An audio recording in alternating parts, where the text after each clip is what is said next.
I understand that, but you can't search my trunk without a warrant. I haven't done anything wrong. You don't look disabled. Stand up for me. Those words echoed through a crowded parking lot on an ordinary afternoon at 5:42 p.m. in the Southlands commercial district of Aurora, Colorado. The man in the wheelchair didn't react immediately. He simply lifted his head, his hands neatly placed on his lap, keeping his voice steady. "Sir, I can't stand without my cane." The policeman standing before him didn't answer. His gaze swept over the wheelchair, then settled on the cane beside the wheel, as if it had just confirmed some suspicion in his mind. No one around knew that the camera mounted on the officer's chest was recording everything. No one knew that this video would later be watched repeatedly in a federal courtroom. And no one knew that this brief encounter would end in federal prison and a $750,000 restitution. The man in the wheelchair is Malcolm R. Everidge, 64 years old, a retiree, a grocery shopper, just like any other afternoon. The police officer standing in front of him had already made up his mind before opening the door of his patrol car. He didn't ask Malcolm if he needed help. No greeting, no checking to see if anything was wrong. There is only one question that is full of doubt. What are you really doing here? Malcolm maintained a calm expression. "Sir, I'm unloading my groceries. I'll be gone in a minute." The policeman took another step, closer than necessary. His voice lowered. "Yeah, that's not what this looks like." At that moment, Malcolm understood one thing. This conversation wasn't going to end normally. And the police officer standing in front of him had absolutely no idea that the man he suspected, questioned, and was about to escalate the situation with had once worn a federal insignia. If you've watched this far, please comment where in the world you're watching from and hit subscribe because this story has only just begun. That day, for Malcolm R. Everidge was completely unremarkable. He did exactly what he had been doing for years. He drove himself to his usual shopping area. He parked near the entrance. He personally selected the groceries. Then he returned to the car, bag by bag, slowly but surely. The wheelchair is not a sign of dependence. It is the result of a serious spinal injury sustained years ago, an injury directly related to his work while serving in the federal forces. Malcolm didn't like talking about it, not because he was ashamed, but because he was used to moving on with his life. He uses the cane only when necessary, when transferring from the driver's seat to the wheelchair, or when needing to maintain balance for a brief moment. Every move had been carefully calculated by him long in advance. No haste, no surprise. Until the patrol car appeared, it stopped diagonally in front of Malcolm's car, close enough to block the driver's side door. No siren, no hazard lights. The officer stepped down with the familiar gait of someone accustomed to controlling their surroundings. His eyes scanned quickly, then settled on Malcolm. There was no question about whether he needed help. No polite reminder. There is only doubt. Malcolm sensed it immediately. He placed his hands on his lap, a habit formed from years of working in a highly disciplined environment. He didn't say much. No unnecessary explanations. Because, for Malcolm, this should have been just a brief encounter. A moment of social interaction. Then everyone would go their separate ways. But the police officer didn't think so. He stood still, observed, assessed. And at that very moment, all the assumptions in his head were formed. In the next section, just one seemingly harmless question will take the situation in a completely different direction. The police officer standing in front of Malcolm was named Calder Voss, 42 years old, nearly 15 years in the force, long enough to know exactly how far he could push things without getting into immediate trouble. In internal records, the name Voss doesn't stand out. There's no great discipline, no outstanding achievements. It was simply a series of contacts that extended longer than necessary. Complaints lacked sufficient evidence. Reports were always written in safe language. Voss took another half step, standing right next to the wheelchair. "Too close. ID," he said briefly. Malcolm didn't argue. He slowly reached for his coat pocket. "I have it. I'm going to reach for it now." Voss didn't nod. He didn't confirm. "Just do it." Malcolm took out his wallet and handed over his driver's license. Voss looked at the card longer than necessary, then read aloud, Everidge. Malcolm. Yes. He returned the documents, but did not back down. Do you live around here? Yes. Where? Malcolm gave a general area, without details. Voss narrowed his eyes, as if he had just heard something unbelievable. What happened to you? His eyes glanced down at the wheelchair. Malcolm paused for a moment. I was injured. How? It's not Rowden's of Meta. I don't think that's relevant. Voss breathed heavily through his nose. I'm asking you a question. His tone changed. It was no longer neutral. Malcolm remained calm. I was injured in the line of duty. That statement should have ended the conversation. But for Voss, it only raised a new suspicion. Line of duty. Yeah. What duty would that be? Malcolm looked him straight in the eye. Federal law enforcement. I'm retired. Voss let out a short, dry laugh. Federal, huh? And for the first time since getting out of the car, his gaze no longer met Malcolm's of an ordinary citizen. In the next section, just one unreasonable request will turn suspicion into direct confrontation. Federal law enforcement? Voss repeated, drawing out each word. Yes, I'm retired. Voss tilted his head, his gaze sweeping over Malcolm from head to toe. The worn coat, the thin arms, the silent wheelchair. Doing what? Investigations. Voss didn't answer. He looked at the stick resting on the wheel. Stand up for me. Malcolm didn't react immediately. He looked directly at the officer, his voice slow but clear. I can't. Vos kau mai. You can't, or you won't. I can't. That's why I'm in the chair. A brief silence. Then, Voss leaned closer. Too close. You don't look paralyzed. Malcolm blinked. Excuse me? I said, I've seen people fake this before. Voss's voice was even and cold. I've seen you people use wheelchairs, canes, sympathy plays. The atmosphere around us seemed to become heavy. A couple walking by slowed down. Someone stopped completely. That's inappropriate, Malcolm said, his voice sharp for the first time. Voss didn't care. He just pointed towards the stick. What's that for? It helps me transfer. Transfer how? From my chair to my car. Voss stepped slightly to the side, his eyes fixed on the cane. Put it down. It's already down.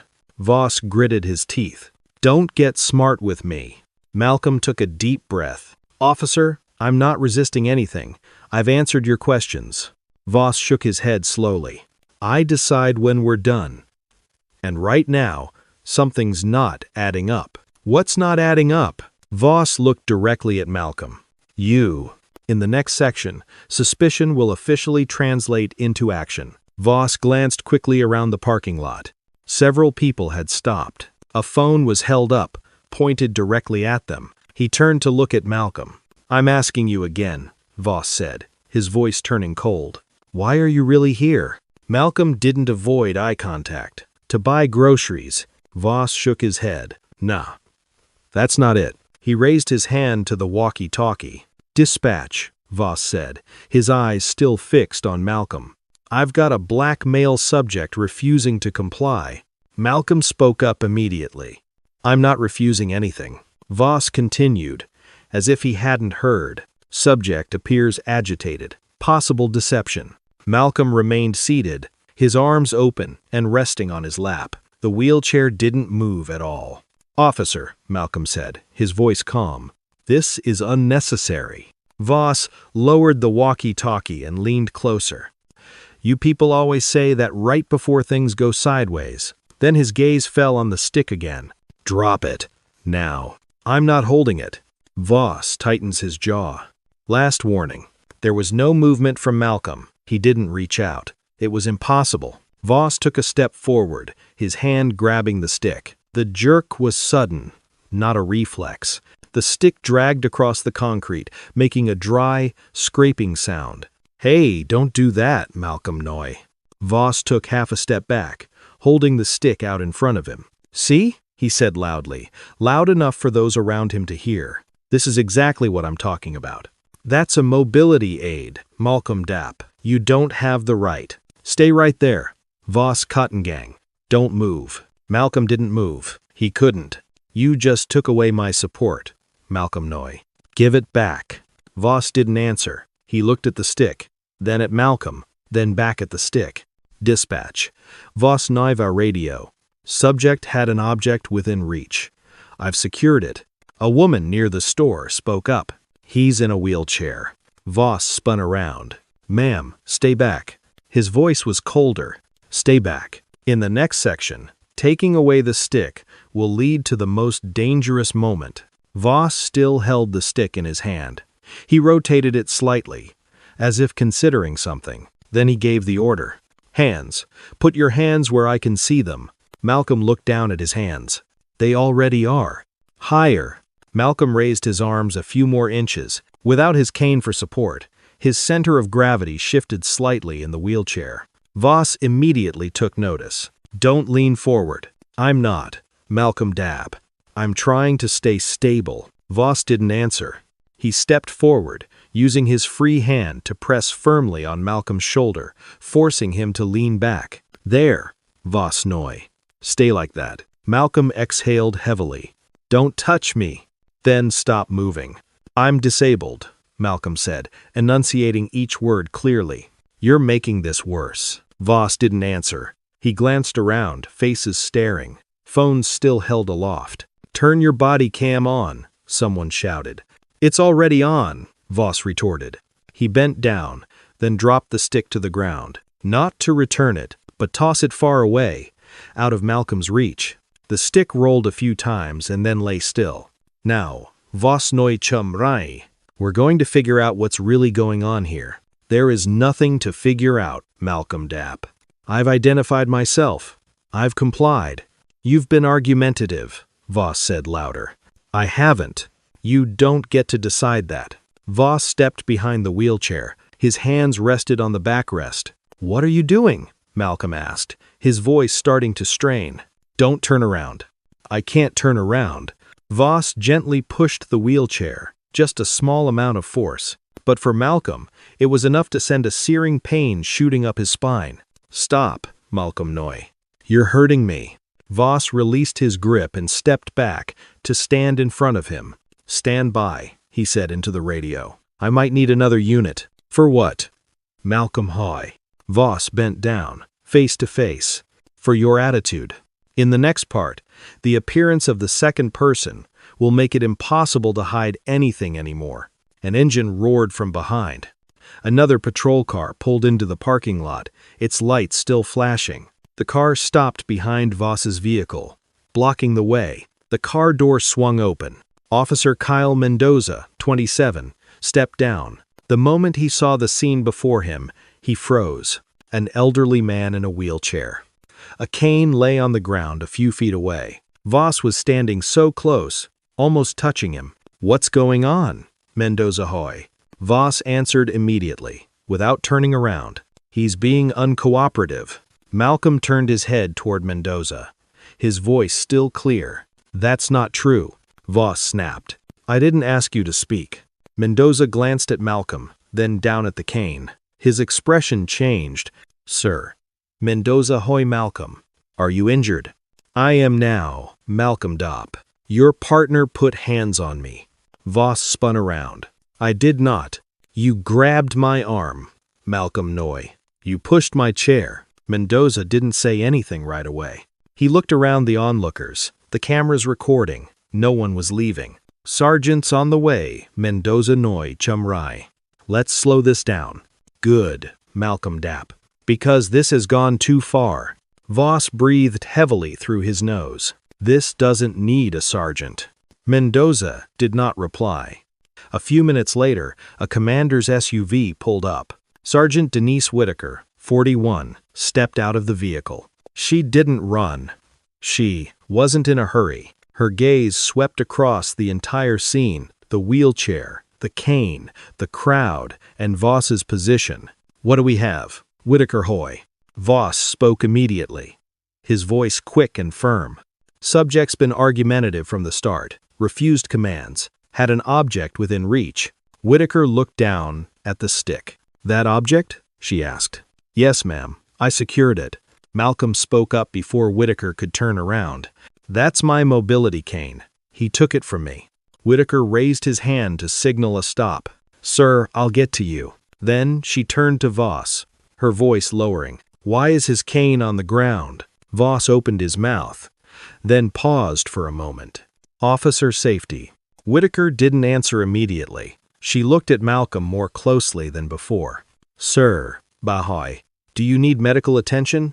Malcolm didn't hesitate. Yes, my shoulder and my back. Whitaker nodded. Ems. Voss turned to her. That's unnecessary. Whitaker stared directly at him. I'll decide that. In the next section, everything will be recorded and cannot be deleted. The blaring siren of an ambulance shattered the tense atmosphere in the parking lot. 2 medical staff members knelt beside Malcolm.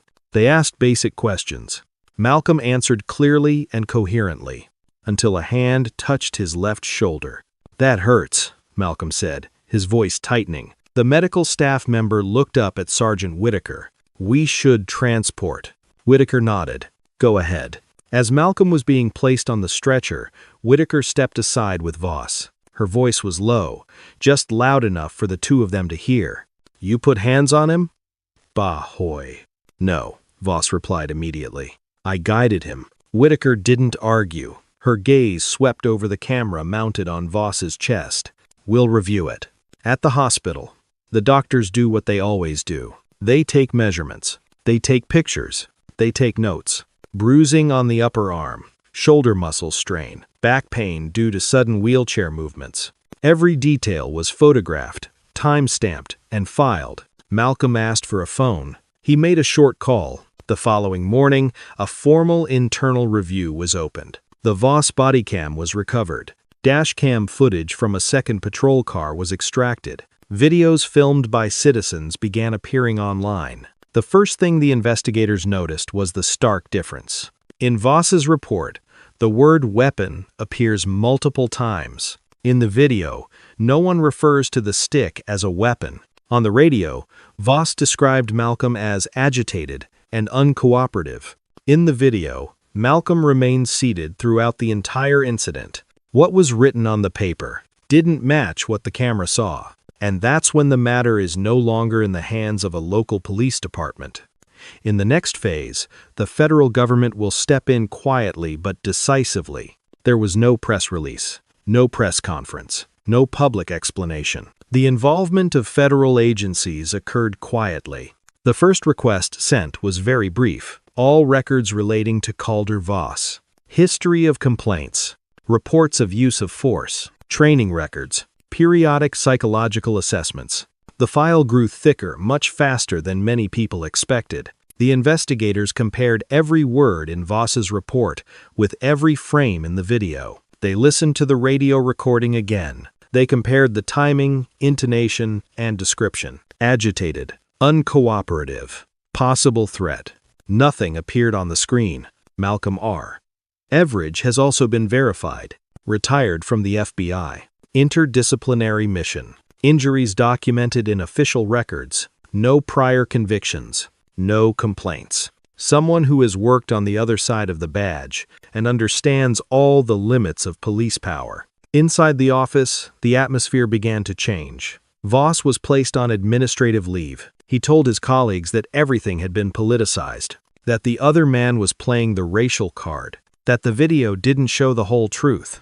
But the video continued to spread, and elsewhere, hundreds of miles away, a momentous decision was being made. No one said it out loud, but everyone understood. This is no longer just an internal disciplinary matter. In the next section, that decision will be finalized, and the consequences will be irreversible. The indictment was finalized in silence.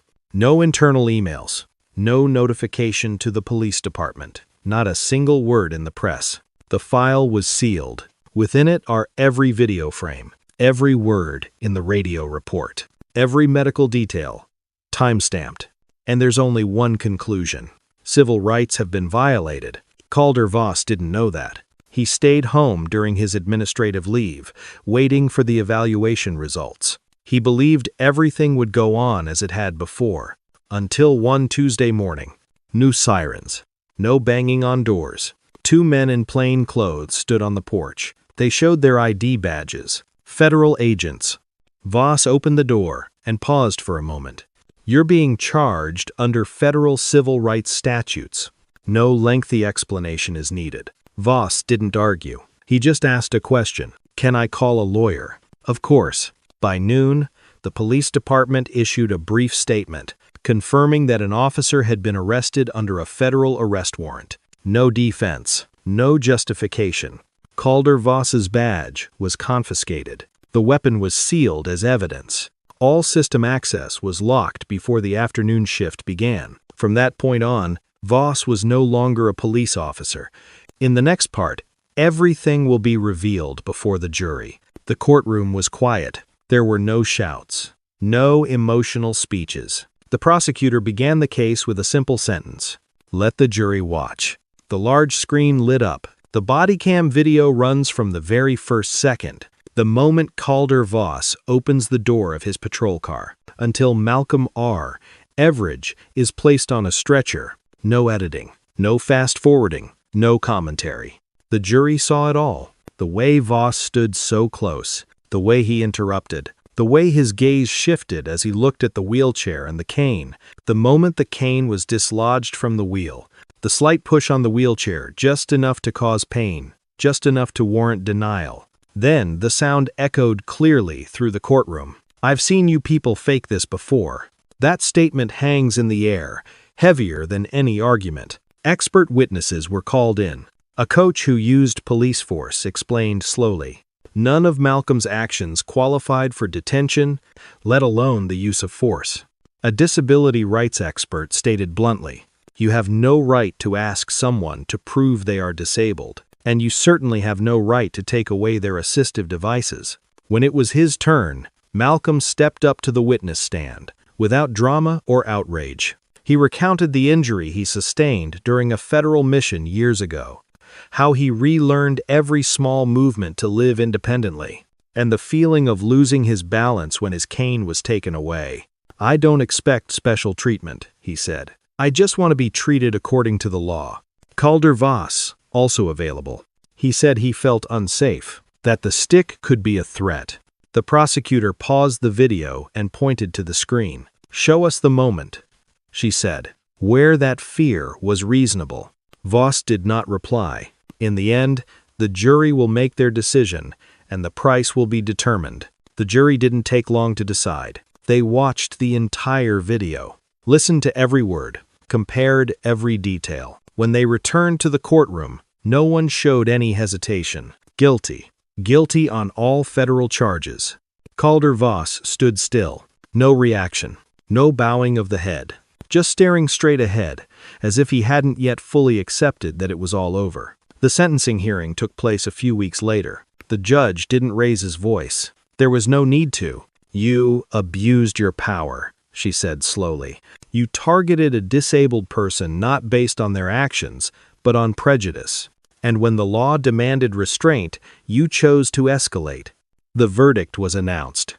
9 years in federal prison. Permanent revocation of certification. Complete termination of law enforcement career. There was no applause in the courtroom, only the sound of pens being used for taking notes. That same morning, a civil settlement was finalized. 75万美元. No acknowledgement of wrongdoing on paper. Just a number, a price to pay.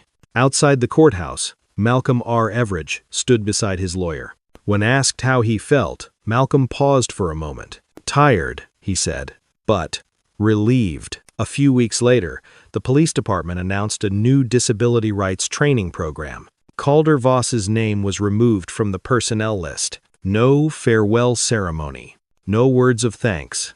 The video is still there. It's been viewed millions of times. It's not because it's dramatic. It's because it's so familiar. A routine car stop. A mistaken assumption. Someone who believes no one important is watching. This time, they looked. And this time, the records didn't disappear. If you've watched this far, subscribe to follow more real-life cases where power is scrutinized and the truth is revealed.